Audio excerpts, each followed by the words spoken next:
আমরা চলে এসেছি জাবাল আল বানাত তথা কসর আল বিন্ত পাহাড়ের কাছে। সামুদ্রা পাহাড় কেটে কিভাবে সমাধি তৈরি করত তারই নিদর্শন দেখতে পাচ্ছি দূর থেকে। কসর আল বিন্তের বাংলা করলে দাঁড়ায় নারীর প্রাসাদ। এই পাহাড়টি মাদাইনসানের অন্যতম বৃহৎ সমাধি ক্ষেত্র। এর চারপাশে 31টি পারিবারিক সমাধি রয়েছে।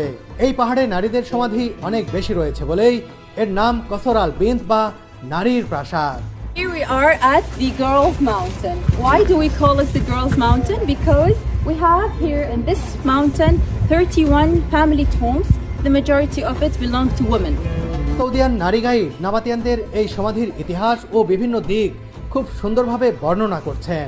সেই সময় নাবাতিয়ান তথা সামুদ্রা বিভিন্ন স্থানে ঘুরতে যেত এবং বিভিন্ন প্রান্তের পর্যটকদের স্বাগত জানাতো এখানে।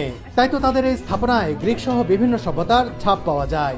এখানে দেখুন, দরজার দুই পাশের দুটি পিলার রোমান সভ্যতার স্থাপত্যরীতির পরিচয় বহন করে এবং পিলারের উপরে বসানো হয়েছে নাবাতিয়ানদের ক্রাউন তথা মুকুটের অবয়ব। আর দরজার উপরে রয়েছে ঈগলের মূর্তি।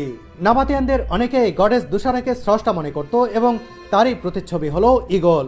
আর ঈগলের নিচে রোমান ধাঁচের ট্রায়াঙ্গেলের ভিতরে খোদাই করা হয়েছে গ্রিক পুরাণের চরিত্র মেসুদার মুখাবয়ব, যার মাথায় চুলের পরিবর্তে থাকতো অজস্র সাপ। গ্রিক পুরাণ অনুসারে মেসুদার দিকে কেউ তাকালে সে পাথর হয়ে যেত সাথে সাথে। নাবাতিয়ানরা মনে করত সব রকম অমঙ্গল থেকে এই সমাধিসৌধকে রক্ষা করছে মেসুদা। আর ঈগলের উপরে যে শিলালিপি দেখতে পাচ্ছেন, এখানে এই সমাধির মালিকের পরিচয়, গোত্র পরিচয় এবং সেই সময়ের নগর শাসক সম্পর্কে সংক্ষেপে লেখা রয়েছে। শিলালিপি অনুসারে এই সমাধির মালিক ঈদ ইবনে ওবায়দা, যিনি এখানকার সেনাপ্রধান ছিলেন।